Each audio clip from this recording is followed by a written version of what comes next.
Our next two speakers will be addressing issues of employment and young people with episodic disabilities. At the end of the two presentations, there will be approximately 5 minutes for questions and answers. Dr. Arif Jetha is a scientist at the Institute for Work and Health and an assistant professor at the University of Toronto's Dalla Lana School of Public Health. His research aims at understanding how the future of work will impact the health and labor market, engagement of vulnerable workers, including youth and young adults and people living with disabilities. Welcome, Dr. Jetha. Hi, everyone.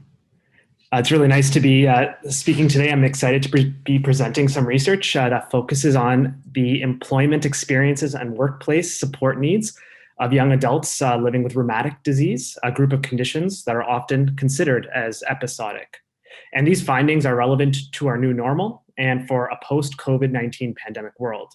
And just to briefly visually describe myself, I'm a South Asian man. I'm wearing a red shirt and I'm sitting in front of a bookshelf in my living room in downtown Toronto. So if you guys could pull up the slides, that would be pretty helpful.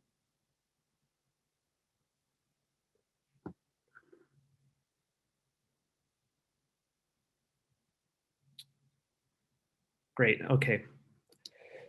So I'm just going to start by acknowledging our funder, which is the Arthritis Society. I'd also like to acknowledge our research team and our community-based partners. Okay, next slide. So the research I'm going to be presenting on today focuses on the school to work transition, which is an important period within a person's life where they exit educational roles and enter the labor market. And during this period, a person may take on multiple short-term or entry-level jobs with the ultimate goal of obtaining full-time employment and moving up within their career. Not surprisingly, employment experiences during this period can shape a person's career trajectory. Next slide.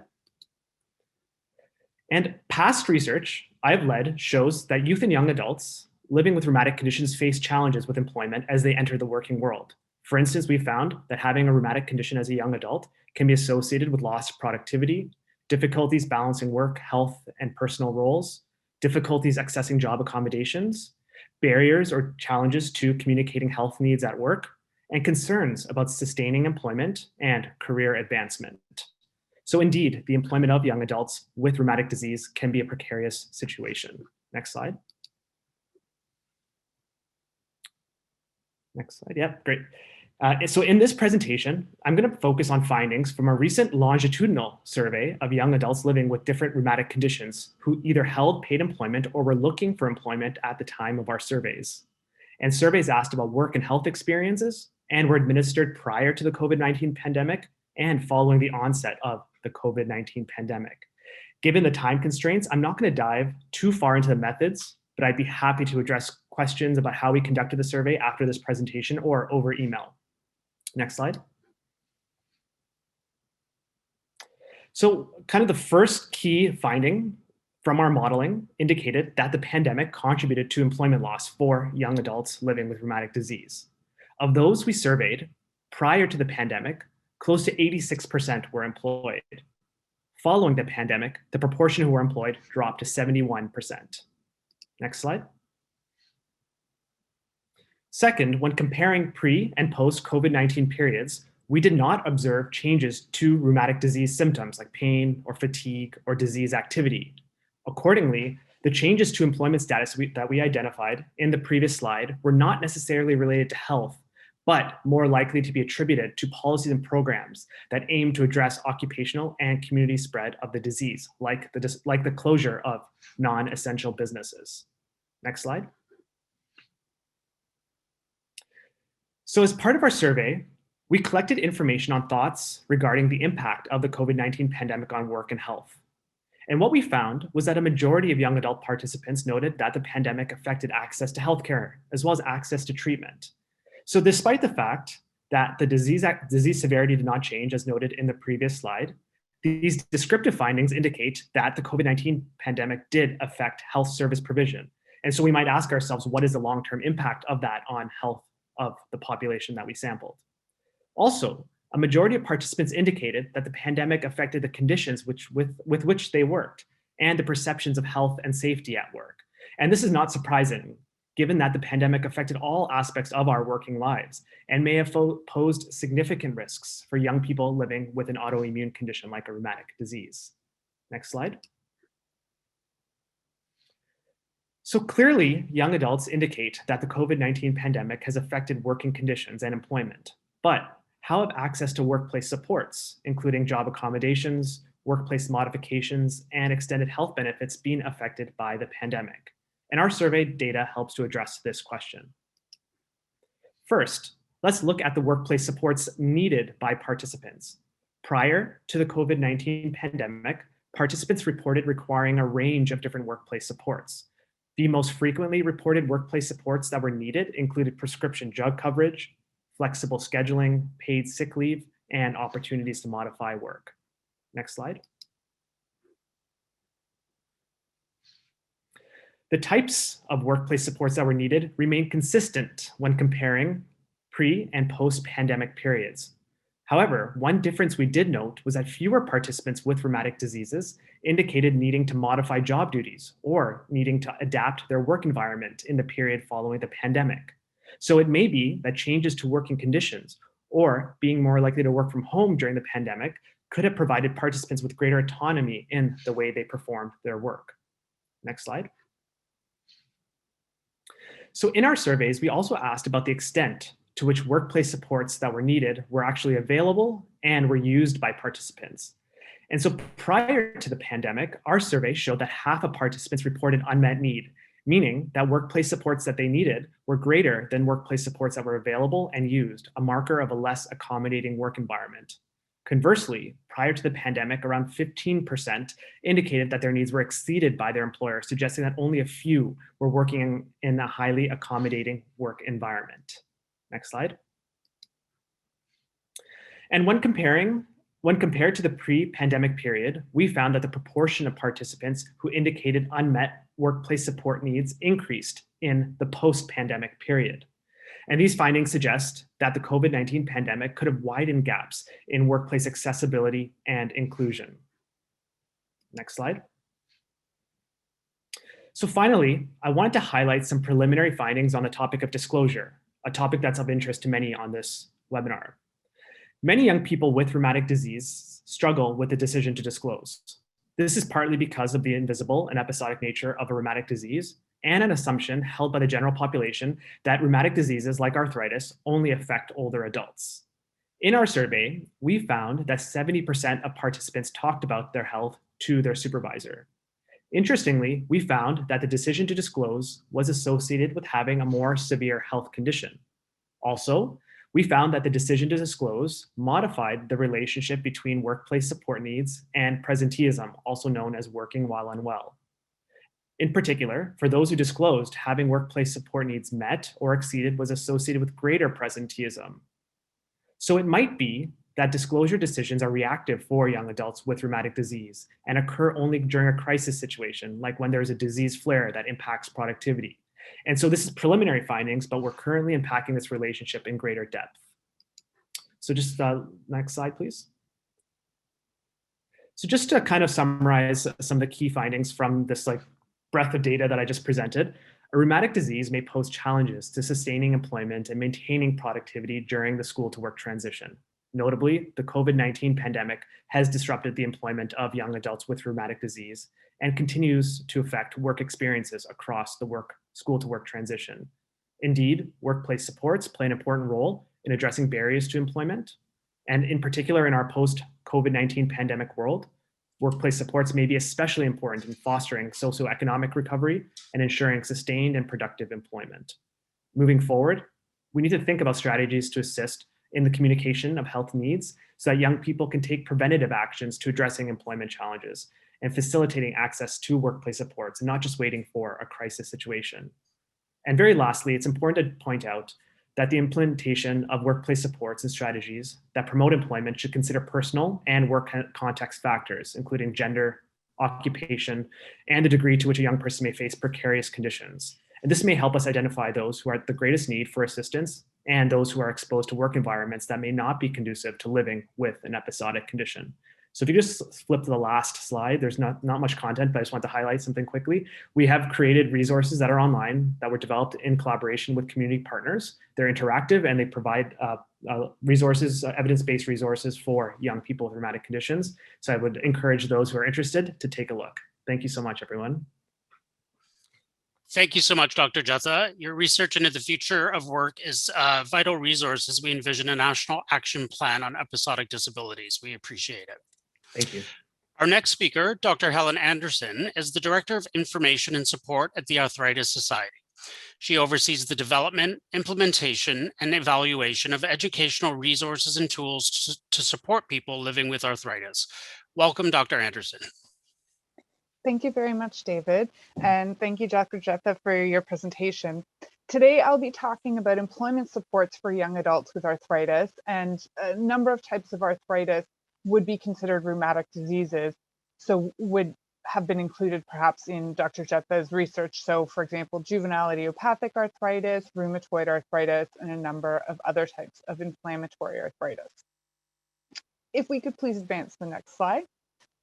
So I'd like to talk a little bit about the why of these supports. And one of the main reasons is that arthritis affects over 200,000 Canadians between the ages of 18 to 34. And arthritis is an episodic condition that causes pain, swelling, and stiffness in the joints. For young adults with arthritis, it's most often an inflammatory type, which is usually more aggressive and severe than other types of arthritis, such as osteoarthritis. When you hear the word arthritis, often it refers to osteoarthritis, which is the most common type, but I just wanted to reiterate that when we're speaking about young adults, often it's more severe types of arthritis. We're also drawing upon the research from, from Dr. Monique Gignac and Dr. Jetta in terms of the barriers that they've identified in employment and opportunities for people with arthritis. And so we saw that there was a need there to be able to provide some of these supports. Additionally, we have a fantastic group of volunteers at the Arthritis Society, and a group of young adults came to us and expressed that they didn't feel their needs were necessarily being reflected in some of the resources that we were developing. And so we connected with this group and identified some of the information gaps and got to work trying to address some of them. So if we could go to the next slide, please. So once we were approached by some of our volunteers living with inflammatory types of arthritis, we wanted to connect with more young adults and get a larger group of perspectives. And so we created a young adult online consumer panel, which currently has 18 members. And this panel provides expertise and lived experience to help inform our resources. And they're an excellent asset for us in terms of getting input on what learning needs might be, what resources we should perhaps be creating, and reviewing material that's in development. We're also working with a committed group of young adult volunteers living with arthritis who are developing resources for other young adults living with arthritis. And so this is something new that we're excited to be sharing over the coming months. And we've also been leveraging the expertise of the Institute for Work and Health through consultation and collaboration, and have been fortunate enough to have Dr. Jetta and Dr. Gignac contribute to some of our resources. If we could move to the next slide, please. Thank you. So in connecting with our young adults online consumer panelists, as well as with our volunteers, we learned, as Dr. Jetta pointed out, that school and work really go hand in hand. Often having an accessible learning environment or being able to complete a particular academic program is going to impact the career that someone is able to go into. And so it was really important for young adults to have accessible learning experiences and also to have those work and learning experiences such as practicums or co-op placements, which, as we know in COVID, has been much more challenging. So we're getting people approaching us for virtual placements because these work and learning experiences that used to exist in person now are fewer and fewer as they're moving online. We heard from young adults that a number of them ended up modifying their fields of study and career trajectories due to arthritis. But as one of our young adult volunteers said, don't let go of your passions just because you know you have these limits. You can still pursue them. You might just have to find a different way to do it. And so of 7 young adults that we interviewed for our Q&A on arthritis, a number of them said that they did find ways to pursue their initial career interests, but it may have looked differently. So for example, someone who was initially interested in law ended up going into accounting, but looking at financial legislation and financial policy and things like that. So there are ways that people are finding to work around some of the challenges posed by arthritis. We also heard that employer and colleague support is critical to success. We did hear, unfortunately, of some young adults who disclosed their condition and lost their jobs subsequently. And so we are also developing resources for employers so that they can learn more about how to better support employees living with arthritis. Another significant consideration is access to doctors, treatment, and medications in terms of employment. So some people said that if they wouldn't have close access to doctors or treatments, that they have decided not to take a particular job or not to pursue a particular career because this is so essential. And in terms of COVID impacts, we're hearing for those who are able to work from home, often there's the lack of ergonomic supports that they may have had in an office environment.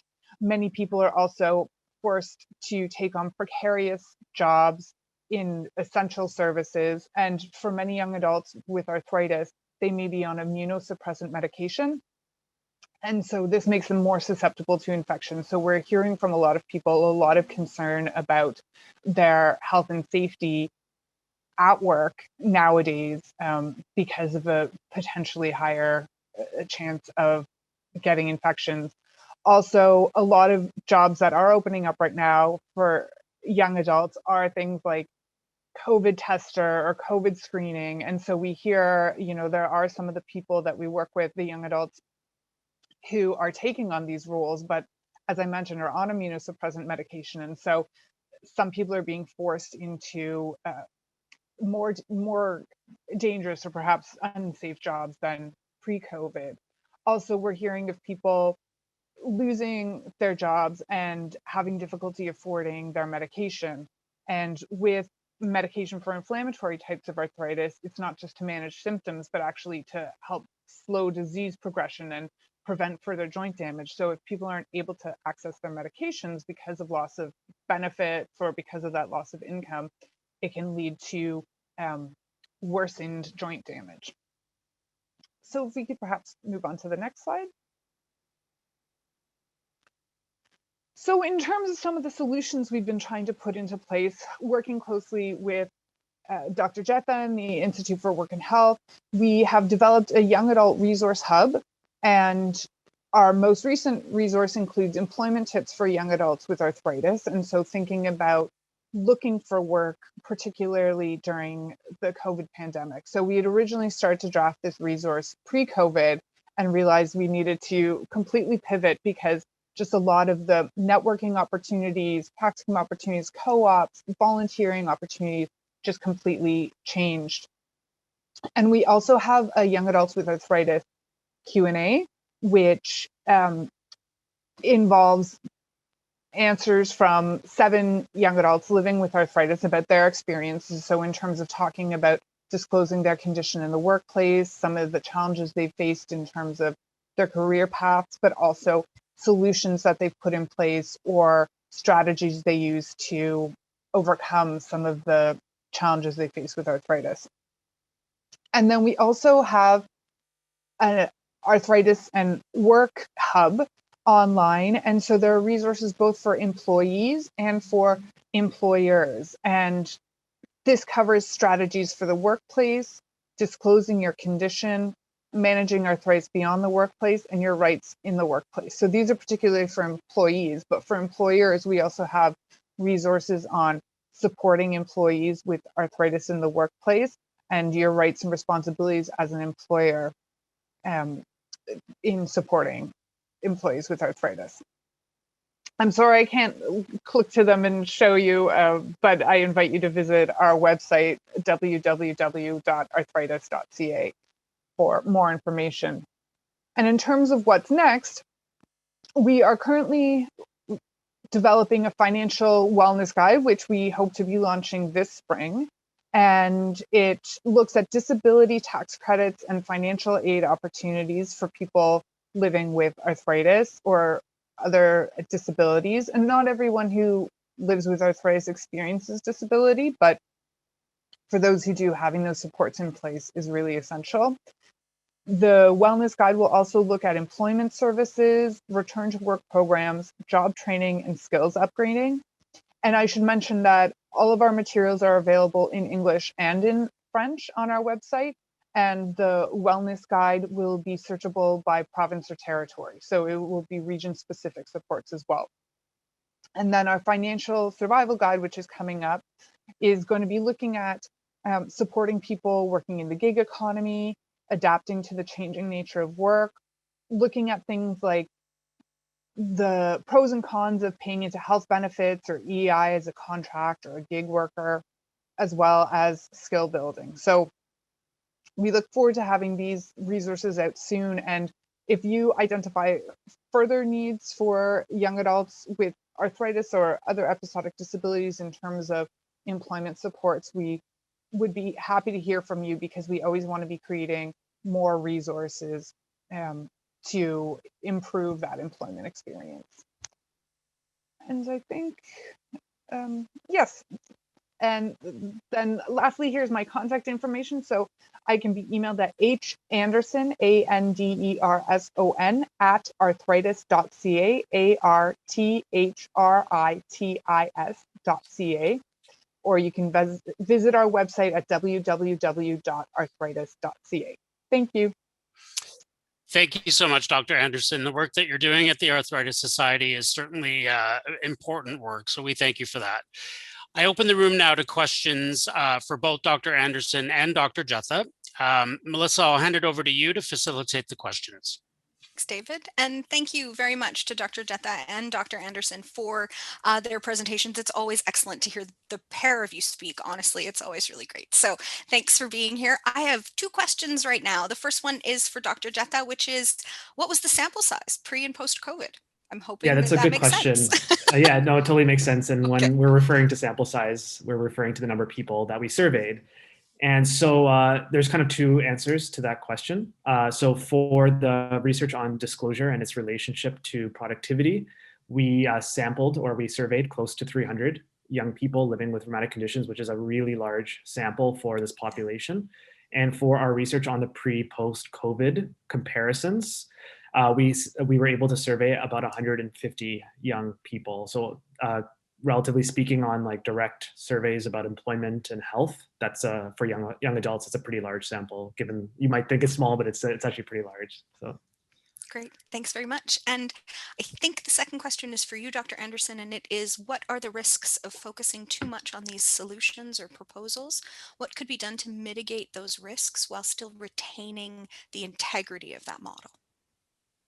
Thank you. So I hope I've understood the question correctly, but I think that we at the Arthritis Society create a number of different types of resources and provide a number of different types of information support, which includes, for example, our resources for employers, which really the intention behind that is to educate employers about how they can create inclusive and accessible work environments for people with arthritis, so that people aren't facing these barriers to begin with, that there aren't the same pressures.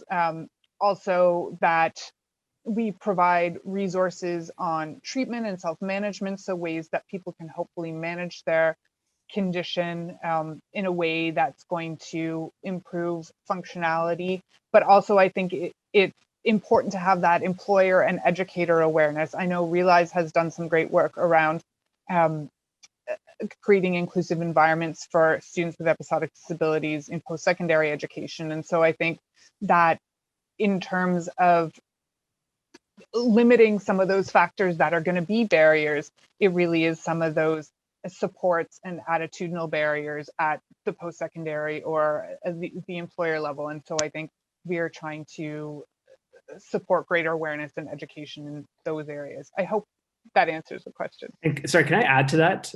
Just because I think the Arthritis Society is one of the most progressive health charities, because not only are they focused on funding research to find a cure for arthritis, but they're also focused on quality of life issues and the social determinants of health. In particular, work and health is baked into their strategic research plans. And so I think it's a really progressive approach to funding peer-reviewed research. Okay. Thank you very much to you both, and I hand it back over to David.